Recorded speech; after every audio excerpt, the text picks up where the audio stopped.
Diamond sir, आपल्या गोविंदकृपा हॉस्पिटलमध्ये normal delivery आणि सीझर याचा रेशो काय असतो ते तुम्ही सांगावं. आता आपल्या हॉस्पिटलला साधारण 7.5 वर्ष झाले आणि कन्सिस्टंटली मागच्या 7.5 वर्षामध्ये सिझरिनचा नॉर्मल डिलिव्हरीचा जो रेशो आहे तो 60 ते 65% लोकांमध्ये नॉर्मल डिलिव्हरी आपल्या हॉस्पिटलमध्ये होते.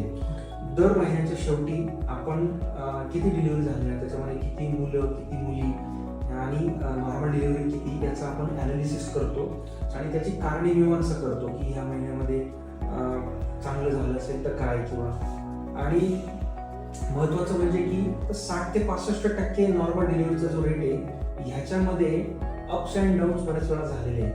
का एखादा महिन्यामध्ये असं झालं की फार क्रिटिकल केसेस होत्या, मग सिझरिनचं प्रमाण जास्त झालं आणि कधी कधी नॉर्मल डिलिव्हरीचं प्रमाण जास्त झालं. पण आपली सदिच्छा असते, आपलं प्रामाणिकपणे नॉर्मल डिलिव्हरीचा प्रयत्न आपण करतो.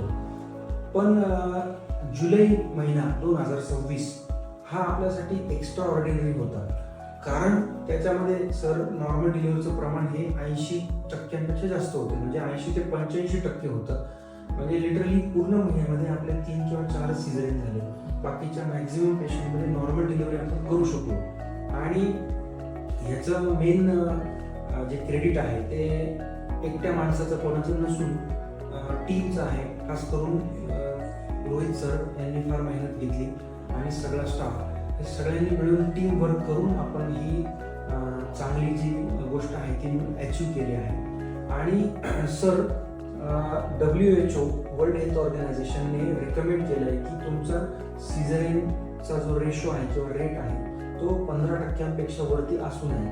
तर आपण ह्या महिन्यामध्ये ते अचीव करू शकलो, ही फार मोठी गोष्ट आहे आपल्यासाठी. नक्कीच आपल्या गोविंदकृपा हॉस्पिटल आणि परिवारासाठी ही खूपच आनंदाची गोष्ट आहे.